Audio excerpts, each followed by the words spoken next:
Good morning. Yeah, I decided to cut out the intro music this morning, so here we are, just hot and fresh and live. Give me a second while I finish polishing off my glasses, and I'll be right with you.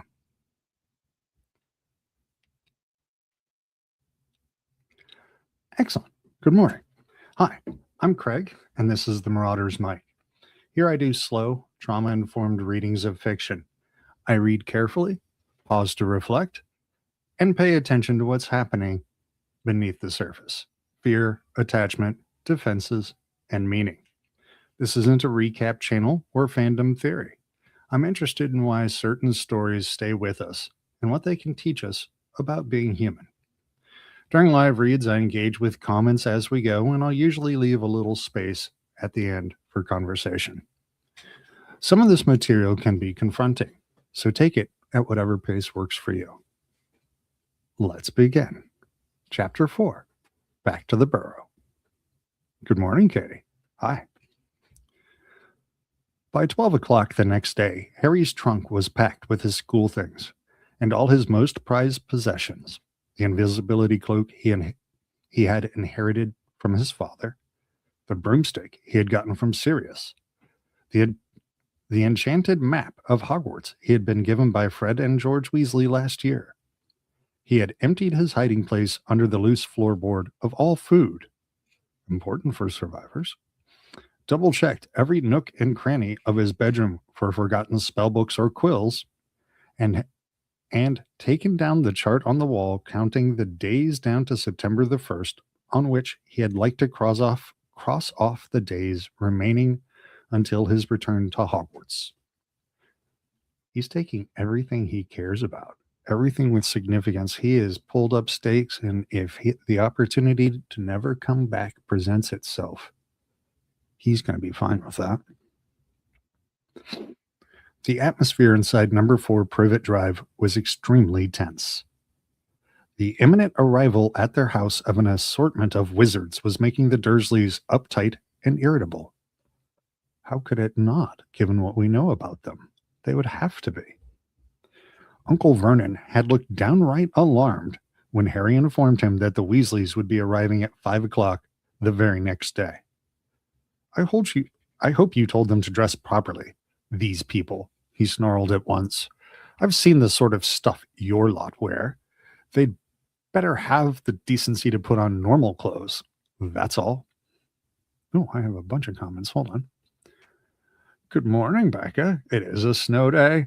Yes, here in Clarksville, Tennessee, we've got not much, like maybe 4 or 5 inches, at least in my area, but the roads aren't set up for it, and this is not a great day to be out traveling, so it is definitely a snow day for some. But we have power and heat, at least where I am, so thank goodness for that. Harry felt a slight sense of foreboding. He had rarely seen Mr. or Mrs. Weasley wearing anything that the Dursleys would call normal. Their children might don Muggle clothing during the holidays, but Mr. and Mrs. Weasley usually wore long robes in varying states of shabbiness. Harry wasn't bothered about what the neighbors would think, but he was anxious about how rude the Dursleys might be to the Weasleys if they turned up looking like their worst idea of wizards. Very rude indeed, I'd imagine. Uncle Vernon had put on his best suit. To some people, this might have looked like a gesture of welcome, but Harry knew it was because Vernon wanted to look impressive and intimidating.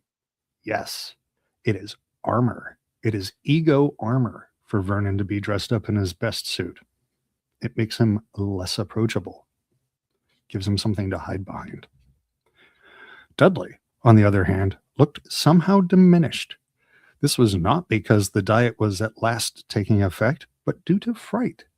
Dudley had emerged from his last encounter with a fully grown wizard with a curly pig's tail poking out of the seat of his trousers, and Aunt Petunia and Uncle Vernon had to pay for its removal at a private hospital in London.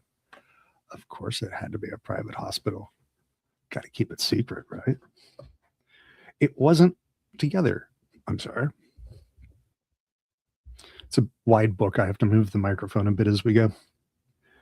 It wasn't altogether surprising, therefore, that Dudley kept running his hand nervously over his backside and walking sideways from room to room so as not to present the same target to the enemy. Lunch was almost a silent meal. Dudley didn't even protest at the food: cottage cheese and grated celery. Aunt Petunia wasn't eating anything at all. Her arms were folded, her lips were pursed, and she seemed to be chewing her tongue as though biting back the furious diatribe she longed to throw at Harry. I'm going to grab a blanket and have a sip of coffee real fast, but you guys think about that, because I suspect that isn't a description at all. That is the truth seething right under the surface.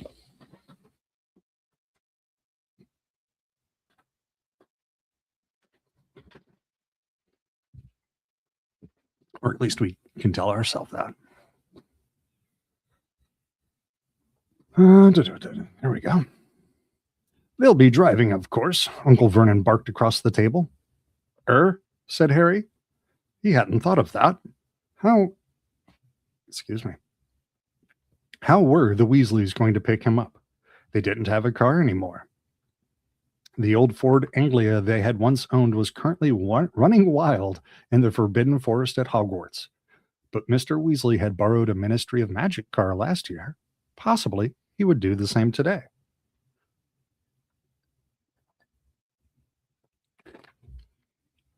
I think so, said Harry. Uncle Vernon snorted into his mustache. Normally, Uncle Vernon would have asked what car Mr. Weasley drove.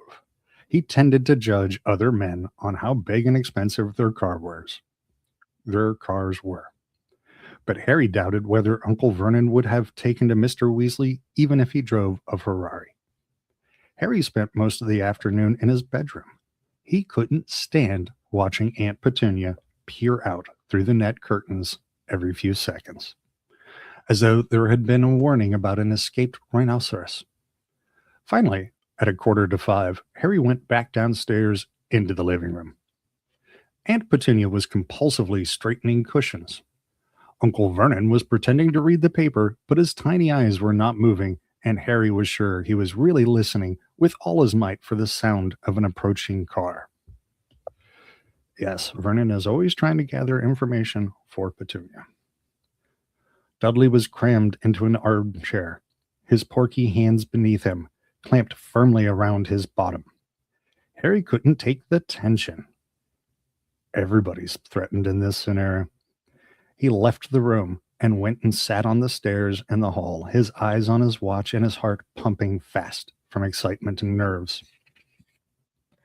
I like how we're devoting a lot of time in this chapter to the buildup, because this feels very plausible to me. I can feel the tension in this scene. But 5 o'clock came and then went. Uncle Vernon, perspiring slightly in his suit, opened the front door, peered up and down the street, then withdrew his head quickly. Let's check comments. Okay, I'm going to put Katie's comment up here on the screen.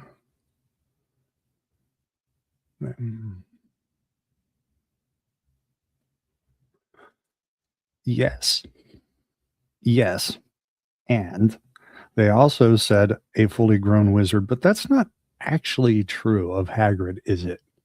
He sort of lacks discretion in some places, and he wasn't doing as he ought. It felt justified because, well, Dudley is a pig in some ways, but it wasn't quite right.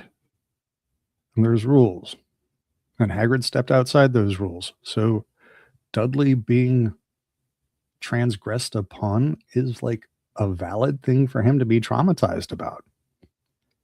And if we look at the whole family dynamic that we've sort of been positing, where there is a scapegoat golden child sort of vibe, his positionality is threatened because there's a bunch of scary people coming with affection for Harry. What does that mean possibly about him and his behavior? Maybe he's not the golden child. That's scary for somebody in that position to even consider. So just some thoughts on there. I'll take that one down. And there's another one from Katie. That might be true.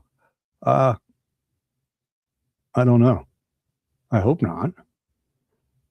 All the people in the wizarding world are far too comfortable turning things into other things with feelings that don't have consent. Kind of not okay with that. Vernon does have the anxiety sweats. Yeah, Becca. And then I'll drive on. They're late, he snarled at Harry. I know, said Harry. Maybe, the traffic's bad or something. 5:10, then 5:15. Harry was starting to feel anxious himself now. At 5:30, he heard Uncle Vernon and Aunt Petunia conversing in tense mutters in the living room. No consideration at all.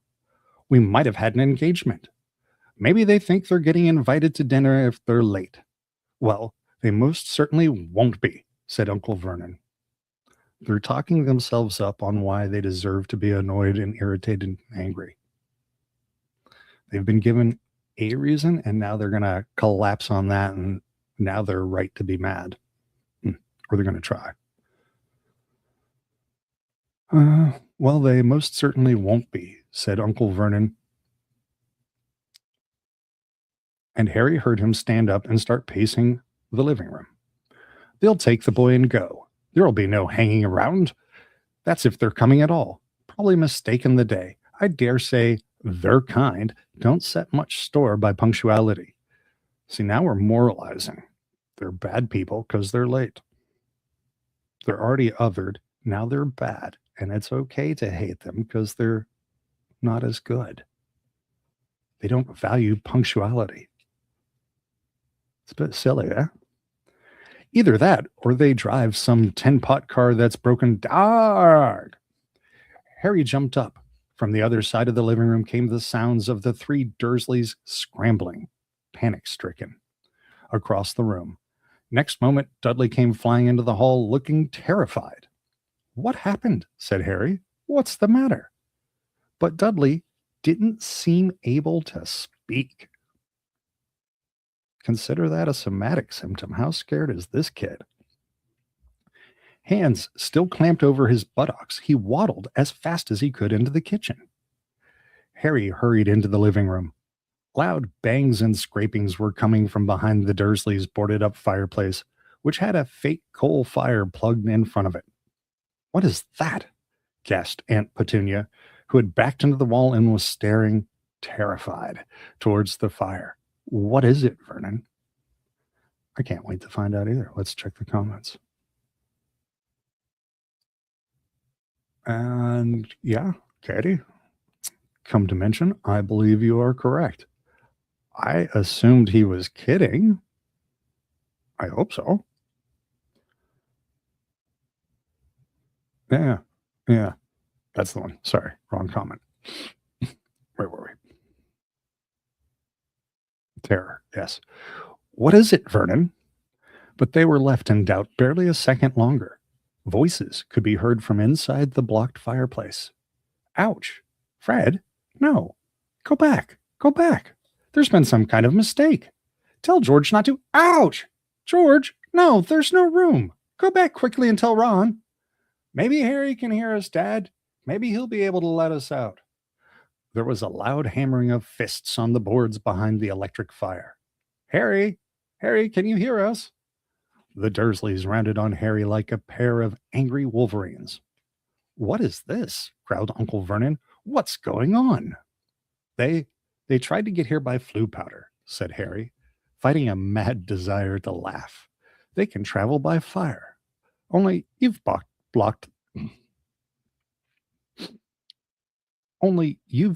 the fireplace. Hang on. He approached the fireplace and called through the boards. Mr. Weasley, can you hear me? The hammering stopped. Somebody inside the chimney piece said, Shh. Mr. Weasley, it's Harry. The fireplace has been blocked up. You won't be able to get through there. Damn, said Mr. Weasley's voice. What on earth did they want to block up the fireplace for? They've got an electric fire, Harry explained. Really? Said Mr. Weasley's voice excitedly. Electric, you say? With a plug? Gracious, I must see that. Let's think. Ouch! Ron. Ron's voice now joined the others. What are we doing here? Has something gone wrong? Let me check my comments before we find out what Ron says. Flight and freeze from Dudley. Yeah, 100%. Oh no, Ron, said Fred's voice very sarcastically. No, this is exactly where we wanted to end up.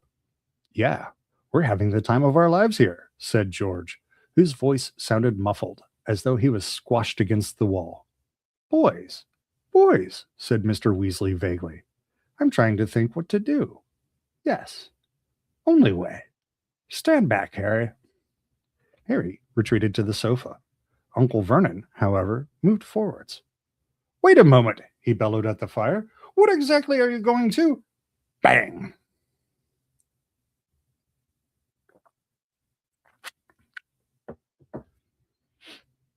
The electric fire shot across the room as the boarded-up fireplace burst outwards, expelling Mr. Weasley, Fred, George, and Ron in a cloud of rubble and loose chippings. Aunt Petunia shrieked and fell backwards over the coffee table. Uncle Vernon caught her before she hit the floor and gaped, speechless, at the Weasleys, all of whom had bright red hair, including Fred and George, who were identical to the last freckle. That's better, panted Mr. Weasley, brushing dust from his long green robes and straightening his glasses. Ah, you must be Harry's aunt and uncle. Tall, thin, and balding. He moved towards Uncle Vernon, his hand outstretched, but Uncle Vernon backed away several paces, dragging Aunt Petunia. Words utterly failed Uncle Vernon. The Dursleys are getting awfully speechless today. The Dursleys are not enjoying this experience at all. His best suit was covered in white dust, which had settled in his hair and mustache and made him look as though he had just aged 30 years. Yes. Sorry about that, Mr. Weasley, said Mr. Weasley, lowering his hand and looking over his shoulder at the blasted fireplace. It's all my fault.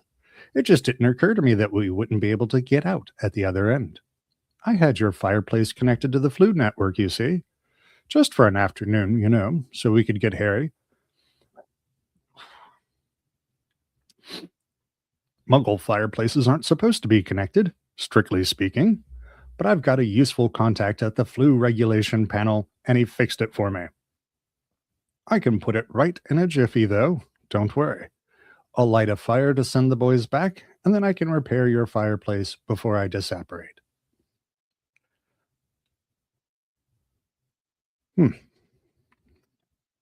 Interesting, we just had a discussion about Hagrid using magic in ways that are not strictly approved. Harry was ready to bet that the Dursleys wouldn't understand awkward. Harry was ready to bet that the Dursleys hadn't understood a single word of this.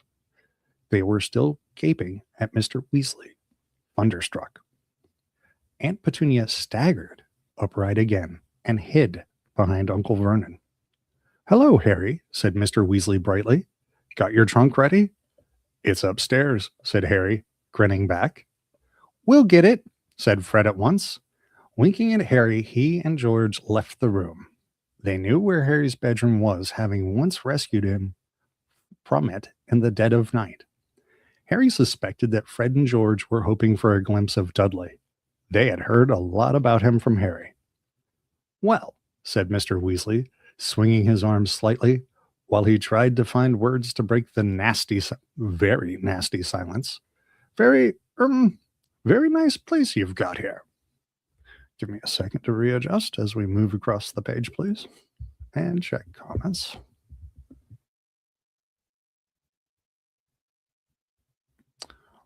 All right, first comment from Katie coming up here. See, right, because part of you, when you're reading this, or at least for me in the movies, but when you're in this sort of scene, it is part of it feels like retribution. It feels like a little come on. It's a little bit of payback. It feels like we're like, ha, push back on the bullies. Maybe it's their chance to be afraid. And while not excusing bad behavior, they're all hurt people. Not excusing their abusive ways. They're not making choices to be like this. They were shaped to be like this, in a sense. They are victimizing Harry, but they are also victims in their own right, including Dudley. Where was I? Oh, yeah, coming off of that. And next comment in. Yeah, I mean, if you make your introduction by blowing up my living room, that does not help me feel safe at all. I have issues in my house, just for myself, about it being a safe space. Blowing up my living room, I'm sorry, you've got to go.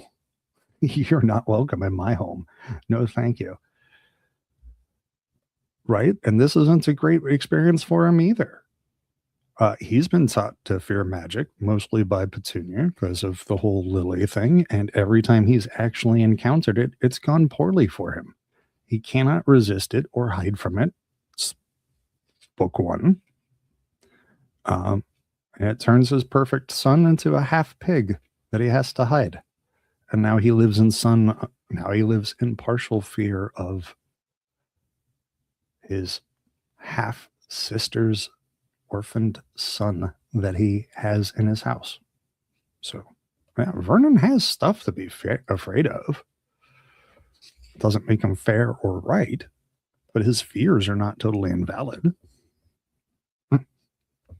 Where were we? Very nice place you've got here.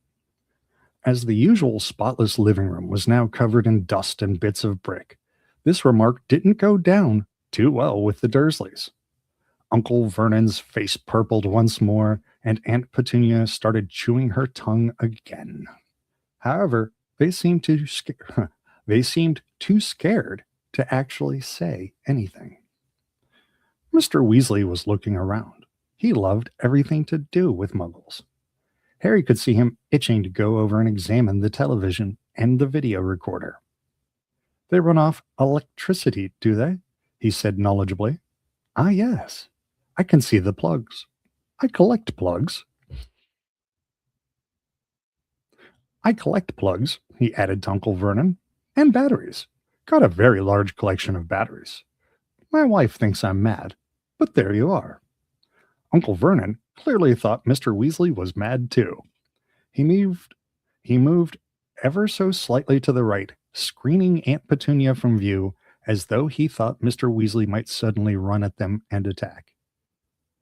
Okay. I don't think Vernon has any tactical or bodyguard training, nor group fight scenario training, but instinctively, or if he had that training, what he did would be a very real, natural response to a very real perceived threat. All right. He is in his lizard brain. Dudley suddenly reappeared in the room. Harry could hear the clunk of his trunk on the stairs. Yes, we'll get to that in a second. And knew that the sounds had scared Dudley out of the kitchen. Dudley edged along the wall, gazing at Mr. Weasley with terrified eyes. If you want to guess why I'm happy about the trunk, go ahead and throw it out there. Dudley edged along the wall, gazing at Mr. Weasley with terrified eyes, and attempted to conceal himself behind his mother and father. Unfortunately, Uncle Vernon's bulk, while sufficient to hide bony Aunt Petunia, was nowhere near enough to conceal Dudley. Ah, this is your cousin, is it, Harry? Said Mr. Weasley, taking another brave stab at making conversation. Yes, said Harry. That's Dudley. He and Ron exchanged glances and then quickly looked away from each other. The temptation to burst out laughing was almost overwhelming. Dudley was still clutching his bottom as though afraid it might fall off. Mr. Weasley, however, seemed genuinely concerned at Dudley's peculiar behavior. Indeed, from the tone of his voice when he next spoke, Harry was quite sure that Mr. Weasley thought Dudley was quite as mad as the Dursleys thought he was, except that Mr. Weasley felt sympathy rather than fear. "Having a good holiday, Dudley?" he said kindly. Dudley whimpered. Harry saw his hands tighten still harder over his massive backside. He is still holding on to his butt. The dude's hands are still clamped to his butt, and they have been the entire encounter. His brain is turned off. Fred and George came back into the room, carrying Harry's school trunk. Let's talk about the trunk. We'll check comments first.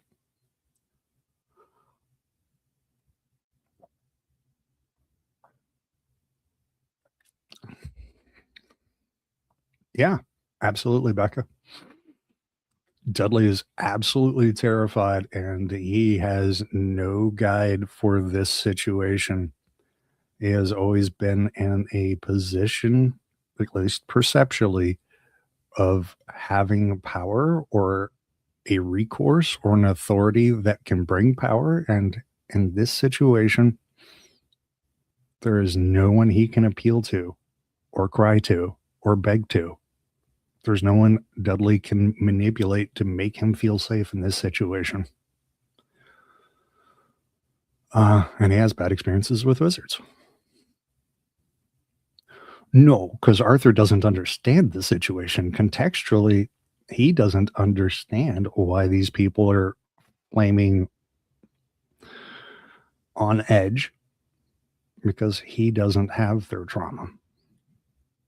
He couldn't be married to Molly and have trauma like these people do.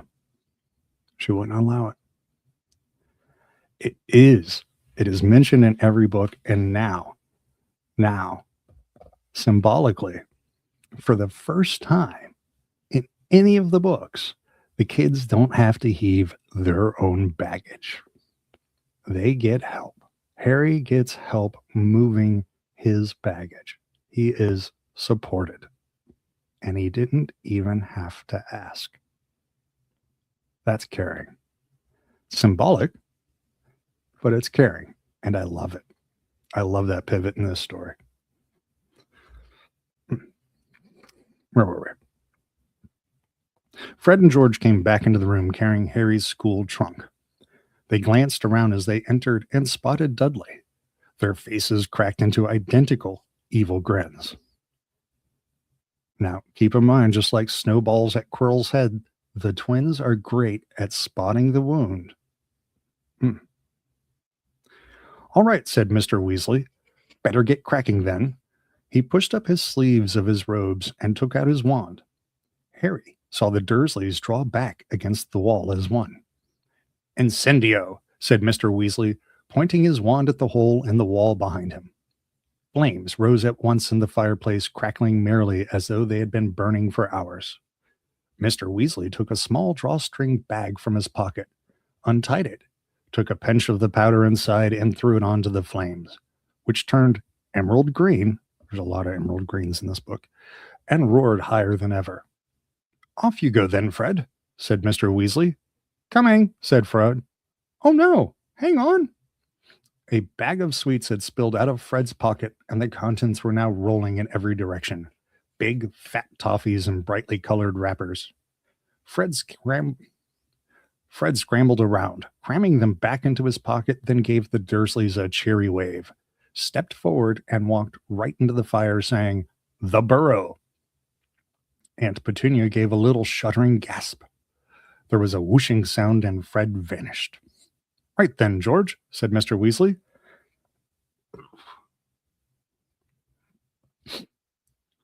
Right then, George, said Mr. Weasley. You and the trunk. Harry helped George carry the trunk forward into the flames and turn it onto its end so that he could hold it better. Then, with a second whoosh, George had cried, "The Burrow," and vanished too. Ron, you next, said Mr. Weasley. See you, said Ron brightly to the Dursleys. He grinned broadly at Harry, then stepped into the fire, shouted, "The Burrow," and disappeared. Now Harry and Mr. Weasley alone remained. Well, bye then, Harry said to the Dursleys. They didn't say anything at all. Harry moved towards the fire, but just as he reached the edge of the hearth, Mr. Weasley put out a hand and held him back.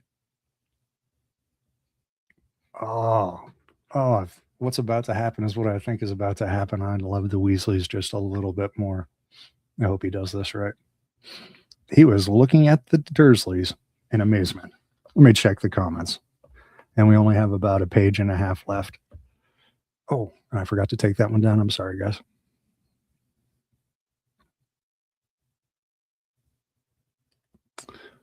Excellent risk assessment. The risk of debris, not low. Excellent point. I wasn't expecting that, but as soon as Fred and George mentioned it, I was like, oh man, I hope it turns out like that, because just as a symbol, that's sweet, and it fits the moment just right. Well, let's get on to this moment with Arthur and see what it holds. Excuse me for moving.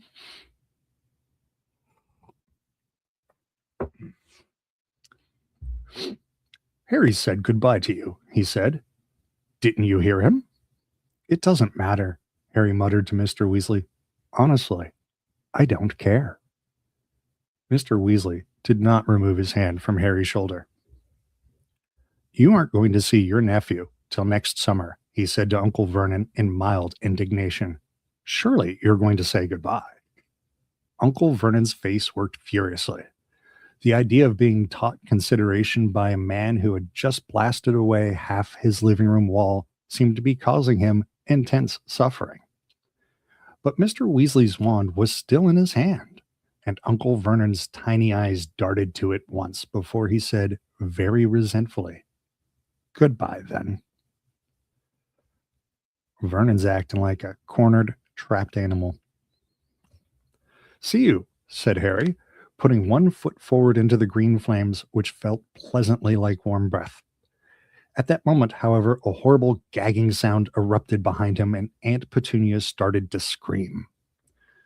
Harry wheeled around. Dudley was no longer standing behind his parents. He was kneeling beside the coffee table, and he was gagging and spluttering on a foot-long purple slimy thing that was protruding from his... Fred and George. Nice.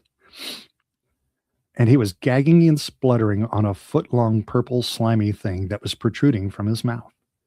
One bewildered second later, Harry realized that the foot-long thing was Dudley's tongue, and that a brightly colored toffee wrapper lay on the floor before him. Aunt Petunia hurled herself onto the ground beside Dudley, seized the end of his swollen tongue, and attempted to wrench it out of his mouth. Unsurprisingly, Dudley yelled and spluttered worse than ever, trying to fight her off. Uncle Vernon was bellowing and waving his arms around, and Mr. Weasley had to shout to make himself heard. All right, so I'm going to go back to comments, and then we'll enter the final stretch of text, and then we'll do the ending conversation bit. So bear with me for a second. Yeah, I'd agree. That is a great protective father moment. And I think it is Arthur coming to understand the environment that Harry is in a little bit better. Because when he's talking about plugs and stuff, he's not aware of the situation that he's actually in, but now he's starting to understand. So this is also a change of awareness, and Arthur's still standing there with his wand, with some distance. He's realizing that, oh, this is not casual and civil. So there's also that in that moment. It does sound awful, but there's also a great sense of karma in there, because Fred and George plausibly didn't do anything at all. And the fault would be on Dudley. And by extension, This horrible, horrible experience that Dudley is experiencing in this moment in time might cause him to be slightly more cautious of the things that he puts in his mouth, which he ought not, which do cause some of his real world problems. And it is cruel and unkind to him in this moment.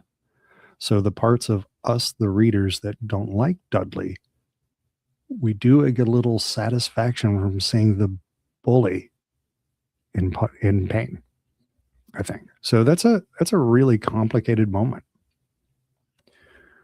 All right, let's finish up the chapter. Not to worry. I can sort him out, he yelled, advancing on Dudley with his wand outstretched. But Aunt Petunia screamed worse than ever and threw herself on top of Dudley, shielding him from Mr. Weasley. No, really, said Mr. Weasley desperately.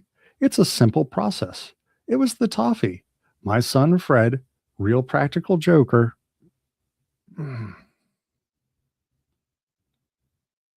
I don't know if he should have said that part. It's a simple process. It was the toffee. My son Fred, real practical joker. But it's only an engorgement charm. At least, I think it is. Please, I can correct it. But far from being reassured, the Dursleys became more panic-stricken. Aunt Petunia was sobbing hysterically, tugging Dudley's tongue as though determined to rip it out. Dudley appeared to be suffocating under the combined pressure of his mother and his tongue, and Uncle Vernon, who had lost control completely, seized a china figure from on top of the sideboard and threw it very hard at Mr. Weasley, who ducked, causing the ornament to shatter in the blasted fireplace. Remember the part we were just talking about where Vernon was about like a cornered animal? Well, now he's done snapped. We'll talk about Petunia here in a minute. Now, really, said Mr. Weasley, angrily, brandishing his wand, I'm trying to help. Bellowing like a wounded hippo, Uncle Vernon snatched up another ornament. Harry, go. Just go, Mr. Weasley shouted, his wand on Uncle Vernon. I'll sort this out. Harry didn't want to miss the fun. But Uncle Vernon's second ornament narrowly missed his left ear, and on balance he thought it best to leave the situation to Mr. Weasley. He stepped into the fire, looking over his shoulder as he said, "The Burrow." His last fleeting glimpse of the living room was of Mr. Weasley blasting the third ornament out of Uncle Vernon's hand with his wand. Aunt Petunia screaming and lying on top of Dudley, and Dudley's tongue lolling around like a great slimy python. But the next moment Harry had begun to spin very fast, and the Dursleys' living room was whipped out of sight in a rush of emerald green flames. Thus ends chapter 4. Let me put the book away and we'll move into wrapping up the show. Thank you. All right. So to wrap up the chapter, essentially this is Harry preparing for and having the leave taking from 4 Privet Drive, hopefully feeling somewhat permanently. And much of the chapter was about exposing the tensions and the family dynamics in this moment inside 4 Privet Drive, and how the Weasleys somewhat respond to the energy of the house, but they don't really understand the situation sufficiently well. Anyways, I think I'd like to close out with the rambles of what Petunia was doing there in the end, but if anybody has anything they'd like to talk about, we'll get into the comments first.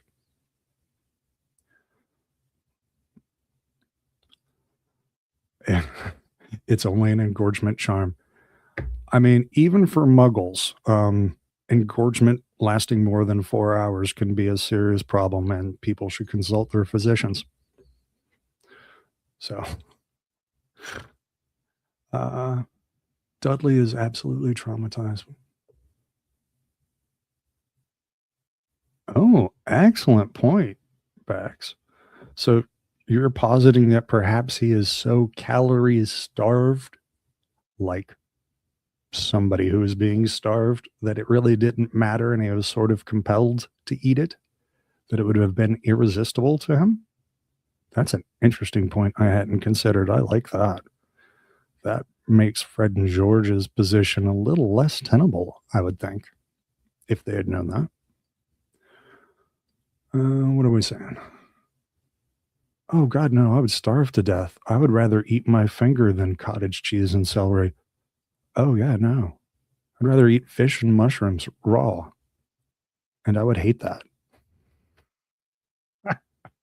All right, so I'm going to ramble a little bit about what I saw with that Petunia scene, and then we'll call it a day if nobody else has anything they want to throw out there.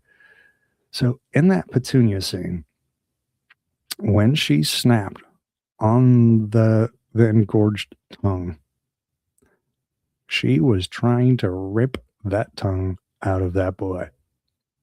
Not for him, not out of concern or love for him, but she needed to excise that. That needed to not exist. No part of him is allowed to be tainted by magic because that threatens her understanding of the world. And she will root that out and destroy it, even if it hurts her son. It's more important to her than her son, and she will hurt him as much as necessary to make it go away. Well, that's my thought on Petunia there in that situation. I, for one, loved this chapter, and I can't wait to see what happens next. I always love the Burrow. Don't be surprised if I cry a little bit if Molly is particularly Molly-ish. I have a soft spot for that character. I'm not seeing any more closeout thoughts, so I hope everybody had a great show, and I plan to see you guys next weekend live. Maybe drop a remaster or two during the week, maybe a short or two.